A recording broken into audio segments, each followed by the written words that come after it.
Julie sourit, étourdie d'affection pour mon beau et fort mari. Avec plaisir. Et il s'incline.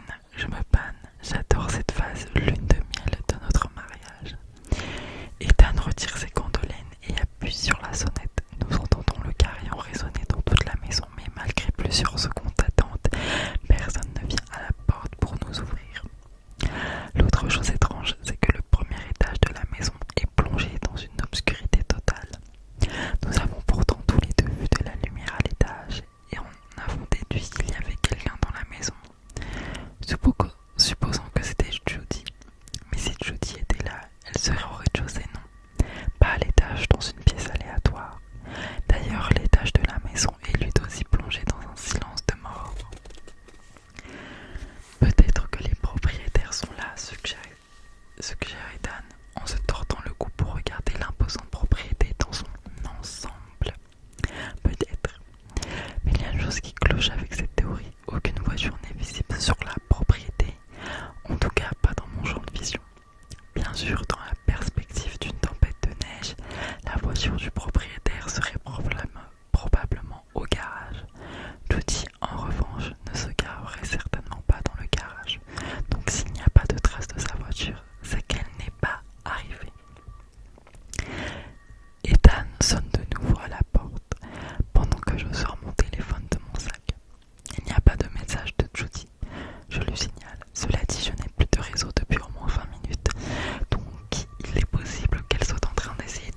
Laisse-moi essayer. Je recule pour qu'Ethan tente sa chance. Il agite un peu la clé, puis appuie à son tour sur la poignée. Toujours sans succès, il recule légèrement, puis saisit de nouveau la poignée et se jette de tout son poids contre la lourde porte en bois, qui s'ouvre dans un grincement sonore. Tu as réussi. La maison est plongée dans un noir d'encre. Ethan avise un interrupteur sur le mur et mon ventre se serre car rien ne se passe. Puis les lumières au plafond clignotent un instant avant de s'allumer enfin. Dieu merci, il y a du courant.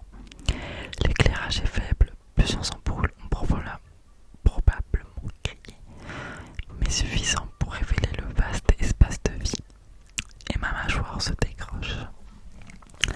Tout d'abord, le salon est immense et l'étage ouvert augmente encore l'impression de grandeur. Comme nous avons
lance un vague sourire, quelque chose dans ce tableau l'a troublé.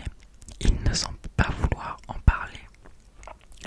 Je m'approche de la bibliothèque près de la cheminée, toujours dans mon manteau de laine car il fait bien trop froid pour l'enlever.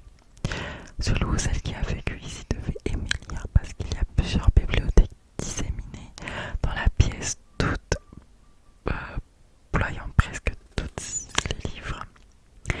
Je jette un coup d'œil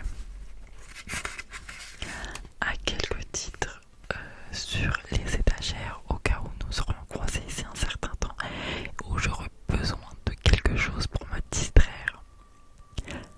Une étagère entière contient des livres portant exactement le même titre. Anatomie de la peur. Un petit frisson me parcourt l'échine et je serre mon manteau autour de moi.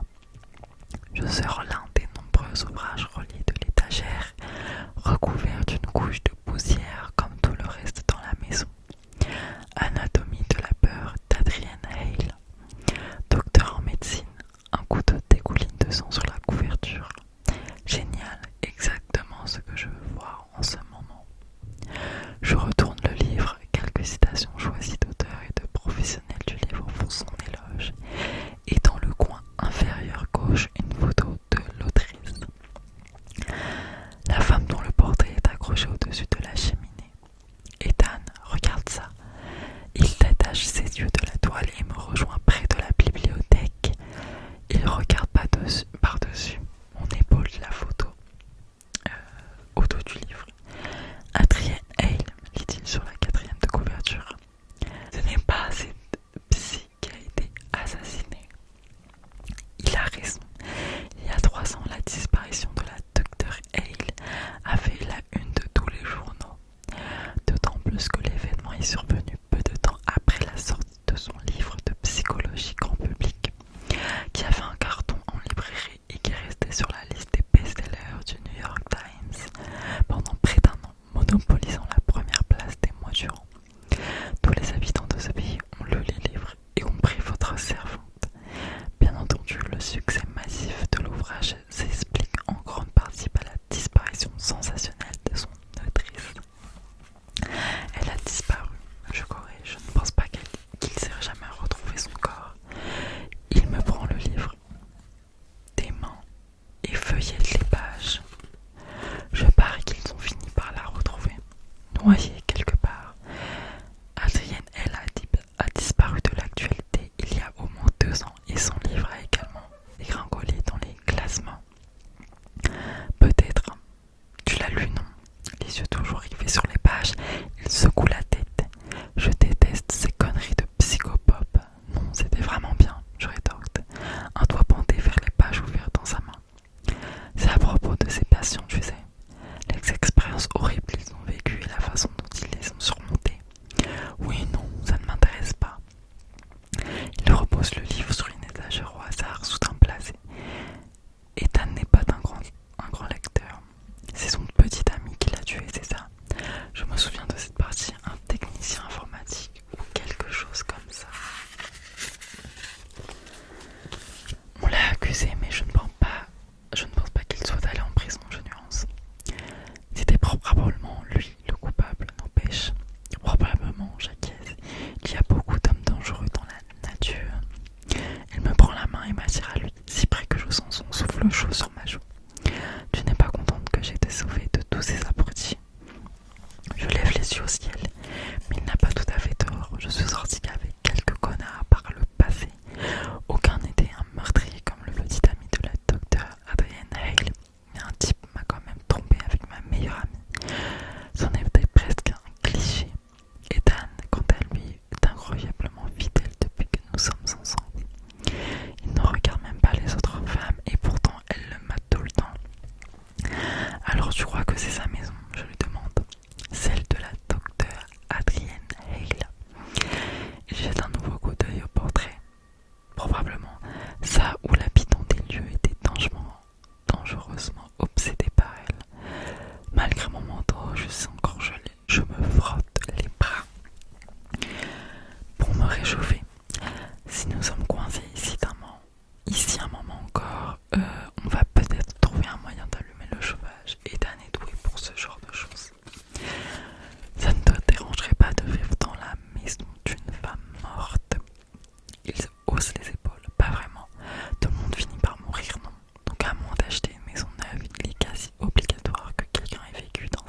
tu achètes et qu'il soit mort à cette heure. Et alors? Nouvelle chose amusante que j'apprends sur mon mari tout neuf, le spirituel, et lui, ça fait tout. Je parcours, je regarde le contenu de la bibliothèque et m'arrête sur le livre qu'Ethan a remis avec des involtures sur l'étagère. J'ai l'impression qu'Adrien n'aimerait pas qu'il mette le bazar dans sa bibliothèque comme s'il perturbait l'énergie de la maison. Je prends le volume et le replace à l'endroit où il se trouvait initialement. Espérons que ça apaise temporairement son fantôme, même si son assassin rôde toujours dans la nature. Mon estomac laisse échapper un gargouillis embarrassant. Tu penses que Judy va arriver quand? Je meurs de faim. Je n'en ai aucune idée. Laisse-moi aller vérifier si sa voiture est dans le garage, ajoute-t-il avec un coup d'œil à sa Rolex. Je n'en ai aucune idée. Oh non, j'ai déjà dit. Pendant qu'Ethan part en quête de la porte qui mène au garage, je baisse les yeux sur le sol du salon. Le bois est tellement sale que je rechignerais à marcher pieds nus ici. Sous peine d'avoir la voûte plantaire noire de grâce, mais en observant le parquet à la lumière vacillante des balconnets, je remarque un motif dessiné dans la poussière près de la bibliothèque. On dirait presque une empreinte de pas. Je m'approche pour mieux voir, les yeux plissés à cause de la lumière fléblarde. Oui, on dirait bien une empreinte de pas. Je place ma propre botte à côté. Celui qui l'a laissé a des bien plus grands que les miens. Est-ce celle d'Ethan? Le pied a l'air un peu près de sa pointure, mais je ne l'ai pas fait marcher ici. Au moment où je me fais cette réflexion, il arrive par une porte près de la cuisine, un bourson aussi qui ressemble à une toile d'araignée sur son épaule. Le garage est vide, Judy n'est pas là. Je frissonne, même avec mon manteau, et viens voir ça. Ethan s'approche de moi et je me rends compte que tous les deux, nous créons de nouvelles empreintes partout où nous allons. Quoi? Qu'est-ce qu'il y a? C'est une empreinte de pas. Il plisse les yeux et étudie les traces de poussière sur le sol. Peut-être oui. Alors qui l'a laissé? Je ne sais pas, Judy. Je hausse les sourcils. Tu crois que Judy porte des chaussures d'homme taille 44? Ethan lâche un soupir et je vous le jure, je vois son souffle dans l'air glacial.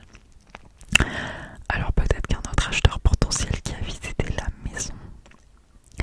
Sauf qu'il est impossible que Judy ait montré à quelqu'un une maison aussi poussiéreuse. Mes yeux courent sur le sol, mais je ne vois pas d'autres empreintes de pas aussi visibles que celle-ci. Tu penses que Judy va arriver dans combien de temps? Il fronce les sourcils. Je ne sais pas si Judy pourra venir jusqu'ici, Tricia. On dit Tricia ou Tricia, je sais même pas. Elle ne nous poserait pas un lapin. Certes, Amelia, le blizzard. On a eu du mal à arriver et la météo ne fait qu'empirer. Honnêtement, c'était irresponsable de sa part de programmer une visite ce soir.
aussi incroyable souffle-t-elle tout cet espace.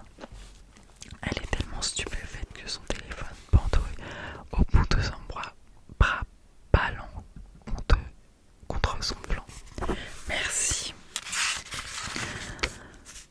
Ses yeux se promènent partout avec frénésie, du canapé en cuir aux bibliothèques anciennes en passant par l'escalier incurvé qui mène à l'étage. Elle pourrait se contenter de son compliment, mais ce n'est pas le style de Paige. Au lieu de ça, elle se sera obligée d'ajouter: il n'y a que vous dans cette grande maison. Elle sait que je ne suis pas mariée, que je n'ai pas d'enfant, que mes parents sont partis depuis longtemps.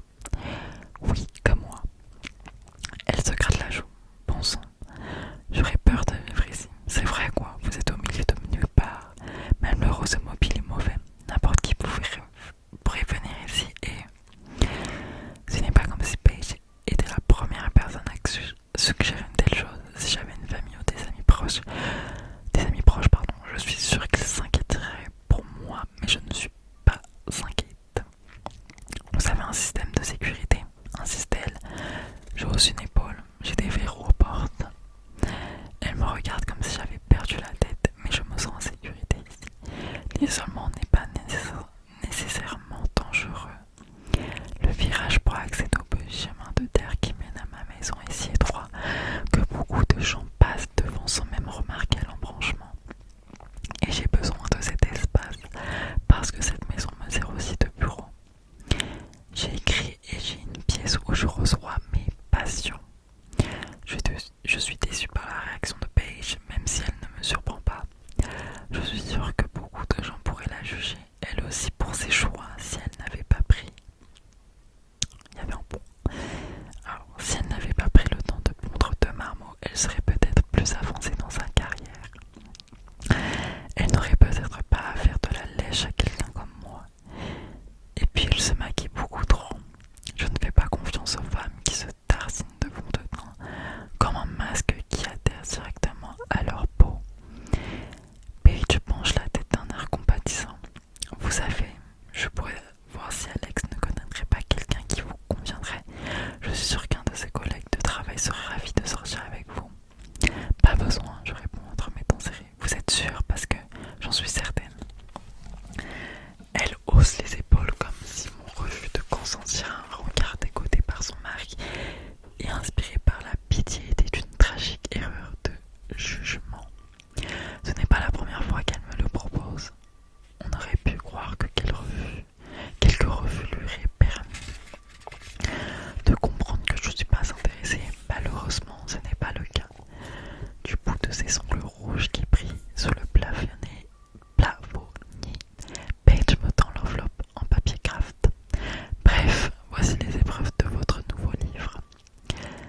J'accepte l'enveloppe, je suis tentée de l'ouvrir aussitôt. Ce livre est l'aboutissement de 2 années de recherche et de nuits passées à suer sur mes notes et à bien noter sur le clavier. Mais je ne veux pas le regarder devant Paige, je le ferai après son départ. Merci, dis-je, macabre, comment-elle enfonce le nez. C'est difficile à lire pour certaines personnes.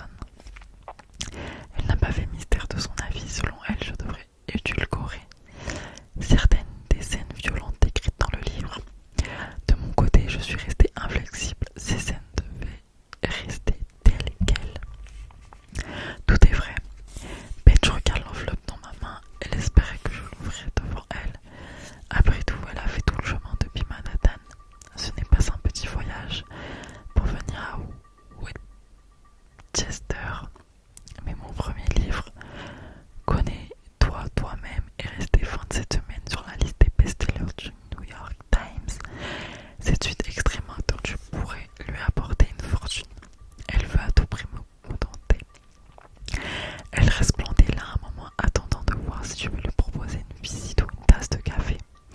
Elle veut être mon amie, ou du moins, elle veut que nous ayons ce genre d'amitié feinte où nous cancannerions. Ensemble, déjeunerons dans un café et agirons comme si nous ne tapions pas mutuellement sur le système. Je n'ai pas d'amis, je n'en ai jamais eu. Elle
surpassement de ses cils noirs. Gênée, elle porte une main à ses yeux. Machinalement, elle fouille dans son sac à la recherche d'un poudrier. Processus pendant lequel son téléphone lui échappe de la main gauche et s'écrase bruyamment sur le parquet. Merde! Elle ramasse l'appareil dont l'écran est désormais orné d'un lassis de fissures. Elle a l'air sur le point de fondre en larmes. Oh là là, dis-je, on dirait que votre téléphone s'est fêlé. Merde! Elle passe son index sur l'écran comme si elle pouvait le réparer comme par magie de simple caresse. Elle jure de nouveau et retire prestement son doigt quand un éclat de verre se fiche dans sa pulpe. C'est bien marchand ça. Ou peut-être un signe, je suggère le signe que vous devriez passer moins de temps sur votre téléphone. Paige rit comme si j'avais fait une blague. Elle ne me connaît pas assez pour savoir que je ne fais pas de blague. Son sourire est tendu lorsque je la reconduis à la porte et une fois qu'elle est dehors, le sourire disparaît.